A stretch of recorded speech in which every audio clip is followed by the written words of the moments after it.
What's up, guys? Today is October 19th. I'm Steven Masso. As always, you're listening to Via the Source. Now, in today's episode, we're going to be going over my recap of the game between the Miami Dolphins and the New York Jets. To get right into it, the Miami Dolphins defeated a New York Jets team that looked lifeless on Sunday by a score of 24-0. The Dolphins moved to 3-3 with the win, and the Jets fall to 0-6. With 2:27 left in the fourth quarter, the Dolphins turned a first-round pick Tua Tagovailoa. Tua went 2 for 2, 9 yards in his debut, converting Miami's lone third down conversion of the game. Now, after the game, Tua returned to the field and sat down to soak in the moment. He said, quote, "I ended up FaceTiming my parents because they couldn't be here," he said. "That's usually how it goes. I usually talk to my parents after the game, and my parents usually never miss my games," close quote. So, to get into the recap of this game, if I could describe this game in one word, it would be sloppy. The game was sloppy in large part because of the Jets, who went 2 for 17 on third downs,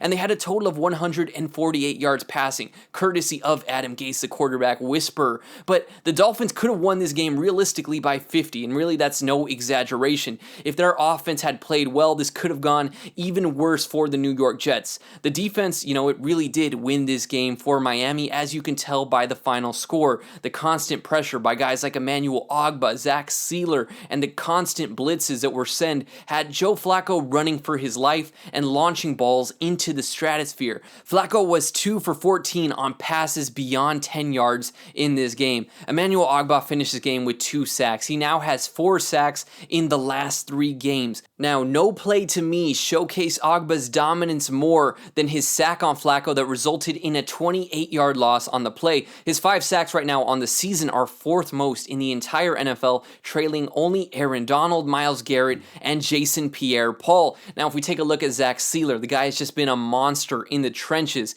He continues to congest the running lanes. He had several key tackles, including one for a loss, and he was heavily involved in applying pressure on Flacco all game. Now, to stay on the defensive side of the ball, if we take a look at Xavier Howard, he had the clamps all game on wide receiver Jamison Crowder. Crowder finished his game 7 catches for 48 yards on 13 targets. Little side note here, Crowder coming into this game had 3 games consecutively with over 100 yards, and in this game again, he only had 48.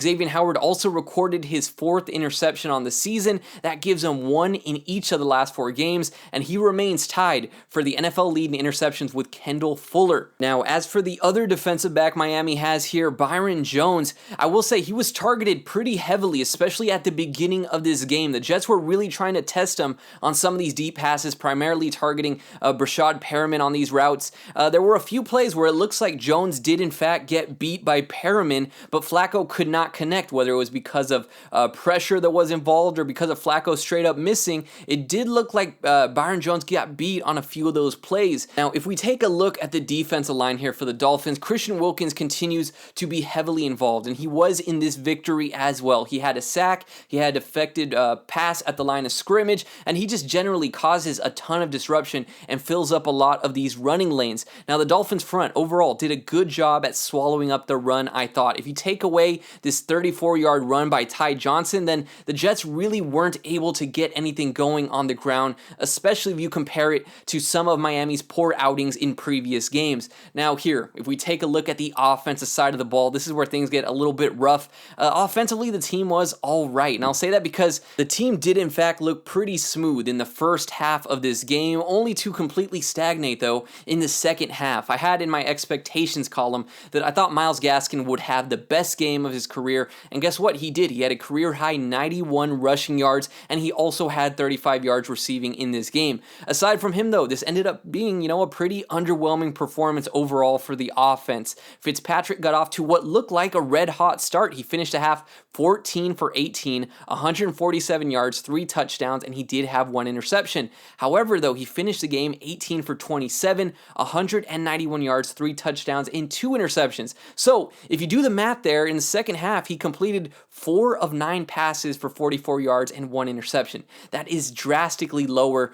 than what he was doing in the first half of this game. So to kind of summarize Fitzpatrick's gameplay in this game, if we go over the positives, the good of what he had 3 touchdown passes. All of those were within 4 yards. 2 of those were to tight ends, Durham Smythe and Adam Shaheen. And Fitzpatrick also found a wide open Adam Shaheen for a 43-yard reception earlier in this game. The other touchdown was to Preston Williams, who now has 3 touchdowns in his last 4 games. And I will say a little also side note here with Fitzpatrick. He had this very creative left-handed toss while he was scrambling away from pressure. It's a play that I think would have been all over your Twitter feed and your Facebook feed if it was done by a guy like Patrick Mahomes. Now, if we take a look at the bad of what Fitzpatrick did, he had a frustrating interception with 29 seconds remaining in the second quarter. He tried to, it looks like, rocket a pass to Gesicki through a very tight window, only for it to be an easy interception for Brian Poole. The interception came while the Dolphins were in the red zone and were pretty close to scoring there. And then as for the next interception, it came in the fourth quarter. He threw up what was a very contested ball to Preston Williams. It was intercepted by Marcus May. It was kind of this bizarre interception where he caught it, with his rear side. It was really bizarre. And then Fitzpatrick, he targeted Devontae Parker 8 times in this game. He would only come away with 3 catches for 35 yards. So it was definitely one of Parker's lower end in terms of production games. Now, perhaps even more shocking than that is Mike Gesicki. After a huge 91-yard receiving game, Mike Gesicki finished the game in here without a single catch. So, Mike Gesicki continues to be up and down, either a monster game or a complete dud. If you're thinking fantasy football, I can see why there is definitely some risk when it comes to starting a guy like Mike Gesicki. Now, if we take a look here, Tua Tagovailoa took over for Ryan Fitzpatrick with 2:27 remaining in the fourth quarter for the final drive of this game. He ran a total of 5 plays. 2 of those were passes. He found Patrick Laird for his first NFL completion. He completed the pass while on the run. He was rolling to the left side of the field for what was a 2-yard gain. And then on the following play, he connected with Jakeem Grant for a gain of 7. And this one's kind of nice because if you look at what he did, it appears like he looks off the defender, allowing Grant to have some space to get open. And that's a move that is pretty impressive considering this is a rookie in his first NFL game. It can show you why people are so excited about Tua Tagovailoa. So, to get right into my takeaways from this game, the first takeaway I have here is that Tua probably won't be the starter after the bye week. This is nothing to do with Tua's performance in this game, but rather just because the team still had a dominating win with Ryan Fitzpatrick at the helm of the offense. This wasn't a situation like Baker Mayfield taking over for Tyrod Taylor in his rookie season. This was more, if I had to compare it to anything, it was like Patrick Mahomes in week 17 of his rookie season. He got some playing time there to get some experience, but at the end of the day, it was still Alex Smith's team. And then you have to take into consideration who are the Dolphins playing. They're going up against the Los Angeles Rams after their bye week. I doubt any team would want to throw in their rookie quarterback, let alone a guy like Tua who has dealt with some injuries, to Aaron Donald in their first professional start. I've liked what I've seen from this young offensive line, but at the same time, I'm not delusional. I don't know if there's any answer to Aaron Donald, and I would be very worried about sending Tua in for this game in particular for his first one. Now, for my next takeaway here, this was the least inspiring blowout game that I've ever seen. The Dolphins defense did a terrific job. Anytime you shut down an opponent completely, the defense deserves to be heralded for doing an awesome job. But this Jets team is the most unmotivated team I think I've ever seen with my own eyes. They looked defeated in the first quarter. There was no sense of camaraderie with them as they looked like they were just going through the motions. They flat out gave up in this game, and it's really hard to evaluate your team when the opponent is playing that bad. Then you add in the fact that the Dolphins offense disappeared. It ended up being this most bizarre, unsatisfactory blowout game that I think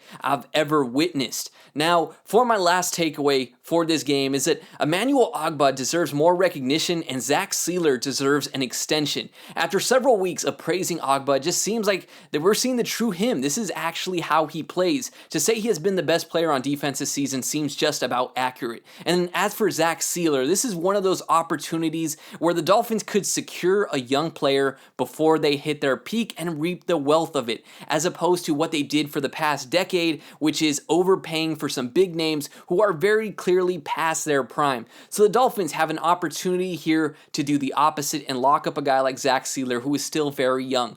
So guys, that is how I'm going to wrap up this episode. As always, if you want to follow me on Twitter, you can do so. That is at ShadySteven or at Via the Source on Twitter. If you could leave a review on the Apple Podcast app, or if you're listening to this on YouTube, if you could subscribe, that would be a tremendous help. But guys, as always, it was a pleasure to be your host. Until next time, I'm Steve Amaso, and this was Via the Source.